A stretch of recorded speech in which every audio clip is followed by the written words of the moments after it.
video, we're going to look at the 2015 FRQ number 5. Let's take a look at it. So we got a nice graph. It's the graph of the derivative. It says the figure above shows the graph of f prime, the derivative of a twice differentiable function of f on the interval -3 to 4. The graph of f prime has horizontal tangents at x equals -1, 1, and 3. The areas of the regions bounded above the x-axis are 9 and 12 respectively. So the area under here is -9 and the area under here is -12. And then part A says to find the all x coordinates at which f has a relative max. So for part A, if we have a relative max, then that means that f prime of x equals 0 and that f prime of x changes from positive to negative. So there's only one place on this graph where that happens, which is right here at -2. So x equals -2 is a relative max since f prime of x changes from positive to negative. All right, part B. On what open intervals contained from -3 to 4 is the graph both concave down and decreasing? Give a reason for your answer. Okay, so in order to be decreasing, f prime of x has to be negative, and to be concave down, f double prime of x has to be negative, or f prime of x is decreasing. Okay, so let's go ahead and look at the graph and see where that happens. Well, f prime of x is less than 0, basically the whole graph, and it's decreasing from -2 to -1 and 1 to 3. So it's the pieces that overlap. So our answer is going to be f is concave down and decreasing from -2 to 1 and 1 to 3, since f prime of x is less than 0 and f prime of x is decreasing, or you can write since the second derivative is less than 0.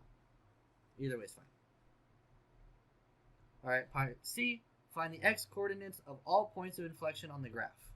Okay, so we have a point of inflection when the second derivative equals 0 or is undefined. But more importantly, so the first derivative needs to change from increasing to decreasing or decreasing to increasing. Okay, so let's go look at all those values. It actually tells us it in the problem. It says it has horizontal tangents at -1, 1, and 3. So let me just get rid of this. So at -1, 1, and 3. And that's pretty much going to be our answer. So x equals -1, 1, and 3 are inflection points since the second derivative equals 0 and the first derivative changes from increasing to decreasing or decreasing to increasing. Part D, given that f of 1 equals 3, write an expression for f of x that involves an integral. Then find f of 4 and f of -2. All right. So our goal here, we know that f of 1 is equal to 3. This is going to be one value of each integral. And then we want to find f of 4 and f of 3. So an integral that gives any value of f is going to be the integral from 1 to x f prime of t dt. And if I want to find f of 4, it's going to be the integral from 1 to 4 f prime of t dt, and that's going to equal f of 4 minus f of 1. So in order to find the integral from 1 to 4, it actually tells me in the problem that it's just 12.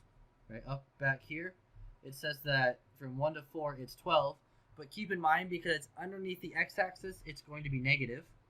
So this is going to be -12 is equal to f of 4 minus 3. So I get f of 4 is equal to -9. And if I want to find f of -2, so I'm going to do the integral from 1 to -2 f prime of t dt, which is equal to f of -2 minus f of 1. So I need to flip this integral, and it becomes -2 to 1 f prime of t dt is equal to f of negative 2 minus f of 1. So it's negative, and the integral from negative 2 to 1 is 9, but because it's below the x-axis, it's going to be negative 9 is equal to f of negative 2 minus 3.